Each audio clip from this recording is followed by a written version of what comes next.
Hello friends, मैं प्रवीण मिश्रा अपने YouTube channel astro Mithila में आपका स्वागत करता हूं। दोस्तों, अगर आपको यह वीडियो पसंद आए और ऐसा लगे कि यह शिक्षाप्रद है तो मेरे वीडियो को सब्सक्राइब ज़रूर कीजिएगा और इसको शेयर भी कीजिएगा ताकि यह ज़्यादा से ज़्यादा लोगों तक पहुंच पाए।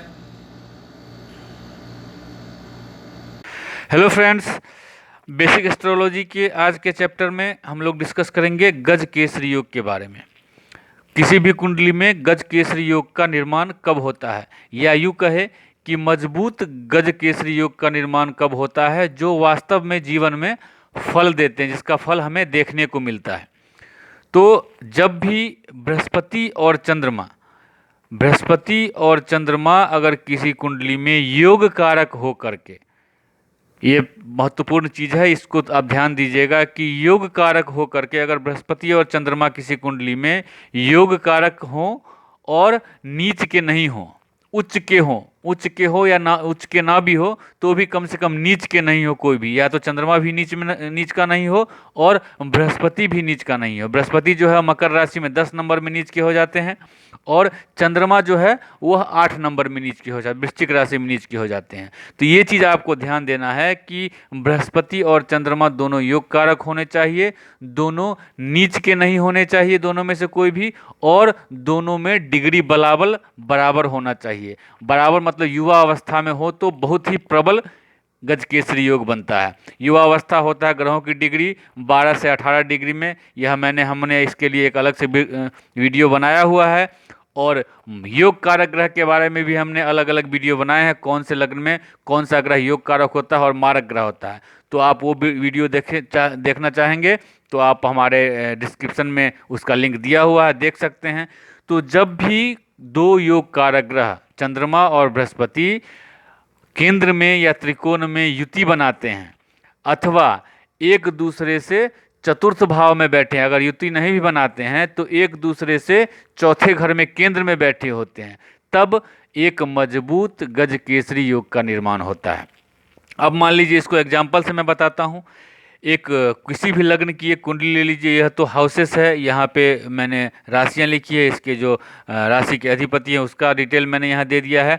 ये हाउसेस हैं, 1 2 नंबर मैंने लिख दिए हैं, और हाउसेस जो हैं वह एंटी क्लॉकवाइज फिक्स रहती है। ग्रह के नंबर्स जो हैं वो नंबर अगर जो कोई भी लग्न का होगा तो आगे बढ़ेगा, 1 यहाँ होगा तो 2 यहाँ होगा, 3 होगा, इस तरह से यहाँ 2 होगा तो यहाँ 3 होगा, इस तरह से 12 तक जाते हैं। तो कोई भी एक किसी भी लग्न की कुंडली हो सकती है। हम मीन लग्न की कुंडली ले लेते हैं। अगर मान लीजिए यहाँ पे 12 नंबर है तो यहाँ 12 होगा तो यहाँ 1 होगा, यहाँ 2 होगा, यहाँ 3 होगा, यहाँ 4 होगा, यहाँ 5 होगा, यहाँ 6 होगा, यहाँ 7 होगा, यहाँ 8, यहाँ 9 और यहाँ 10 और यहाँ 11। तो अगर ये मीन लग्न की कुंडली है मान लीजिए, इसमें चंद्रमा भी योग कारक है क्योंकि वह त्रिकोण के स्वामी है, और बृहस्पति जो है वह भी योग कारक है क्योंकि वह लग्न के स्वामी है। तो अगर इस कुंडली में चंद्रमा प्रथम भाव में बैठ जाए, चंद्रमा और गुरु, तो यहाँ पे एक उत्तम कोटि का गज केसरी योग का निर्माण होगा।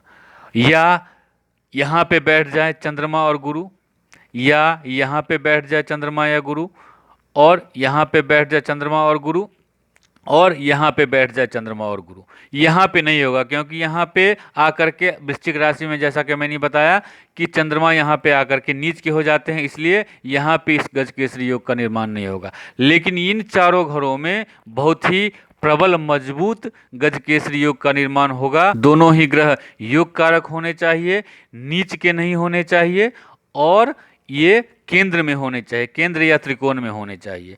ये इसका फॉर्मूला है। दूसरी स्थिति बनती है अगर यहाँ पे चंद्रमा है और अकेले हैं, अगर गुरु नहीं इनके साथ में, अगर गुरु यहाँ पे हो या अगर गुरु यहाँ पे हो या अगर गुरु यहाँ पे हो तो भी यह गज केसरी योग बनेगा और बहुत ही मजबूत गज केसरी योग बनेगा। पहला चौथा केंद्र में कहीं भी हो, अगर साथ में हो तो भी, और अगर दोनों अलग अलग हो तो भी, यह एक मजबूत गज केसरी योग का निर्माण होगा। अब गज केसरी योग का फल क्या होगा? तो दोस्तों, यह जिस भाव में बनेगा, यहाँ पे मान लीजिए प्रथम भाव में बने या सुख भाव में बने या पार्टनर के भाव में बने या कर्म भाव में बने, उसके हिसाब से वह फल देता है। लेकिन एक चीज किसी भी भाव में बनेगा, गज केसरी योग का सबसे बड़ा जो प्रभाव है कि व्यक्ति चिंता मुक्त होता है। पूरे जीवन में वह किसी भी चीज़ की उसको टेंशन नहीं होती है, अगर होती भी है तो उसको वह उतना सीरियसली नहीं लेता है, और इस तरह से वह आने वाली जो रुकावटें हैं उसके ऊपर आसानी से विजय प्राप्त कर लेता है। क्योंकि गज और केसरी, गज जो हो गए हाथी और केसरी हो गए जो शेर हो गए, तो ये दोनों जंगल में जब विचरते हैं तो मस्त होकर के, अगर प्रथम भाव में यह बनता है तो व्यक्ति हो सकता है बहुत ही तेजस्वी हो, उसको उसको जो व्यक्तित्व है बहुत ही आकर्षक व्यक्तित्व हो। अगर सुख भाव में होता है तो वह वाहन, उसको वाहन का सुख जरूर मिलेगा, उसको माता का सुख जरूर मिलेगा, उसको जो है भवन का सुख जरूर मिलेगा। इस भाव में अगर बने तो उच्च कोटि का व्यापारी हो सकता है, सप्तम भाव में बने तो, कर्म भाव में बने तो हो सकता है वह उच्च पद पे बहुत अच्छे नौकरी उसकी हो, वो प्रशासनिक जो अधिकारी होते हैं इस तरह के भी अधिकारी हो सकते हैं। तो यह जिस भाव में बनेगा उस हिसाब से फल देगा। मैं फिर से एक बार इस चीज़ को मैं आपको रिपीट कर देता हूँ कि जब भी चंद्रमा और बृहस्पति योग कारक हो करके केंद्र या त्रिकोण में युति बनाएंगे, और ये नीच के नहीं होने चाहिए, कोई भी दोनों में से कोई भी ग्रह नीच के नहीं होने चाहिए, डिग्री उनमें बराबर होनी चाहिए, 12 से 18 डिग्री तक के बीच में होनी चाहिए, सूर्य से अस्त नहीं होना चाहिए, तो एक मजबूत गजकेसरी योग का निर्माण होता है। अगर चंद्रमा प्रथम भाव में हो तो केंद्र में दूसरे किसी भी भाव में अगर गुरु रहेंगे तो भी यह एक मजबूत गजकेसरी योग बनेगा। अगर मान लीजिए गुरु यहाँ पे हो, चंद्रमा यहाँ पे हो, यहाँ पे हो, यहाँ पे हो तो बनेगा। अगर चंद्रमा यहाँ पे हो या गुरु यहाँ पे हो, यहाँ पे हो, यहाँ पे हो, तो मतलब एक दूसरे किसी भी दो दूसरे भाव में भी रहेंगे गुरु और चंद्रमा, लेकिन केंद्र में होंगे तो गजकेसरी, मजबूत गजकेसरी योग का निर्माण होगा। तो आशा करता हूँ आप लोगों को यह चीज़ समझ में आई होगी। इसके बाद अगली वीडियो में हम लोग दूसरे राजयोग के बारे में चर्चा करेंगे। अगर आपको वीडियो समझ में आया हो, अच्छा लगा हो, तो प्लीज़ कमेंट कीजिए, लाइक कीजिए, सब्सक्राइब कीजिए। धन्यवाद दोस्तों।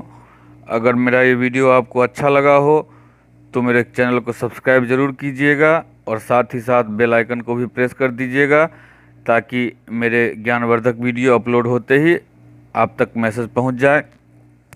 और कमेंट भी कीजिएगा, और मेरे वीडियो को लाइक कीजिए, शेयर कीजिए, ताकि यह ज़्यादा से ज़्यादा लोगों तक वीडियो पहुंच पाए। धन्यवाद।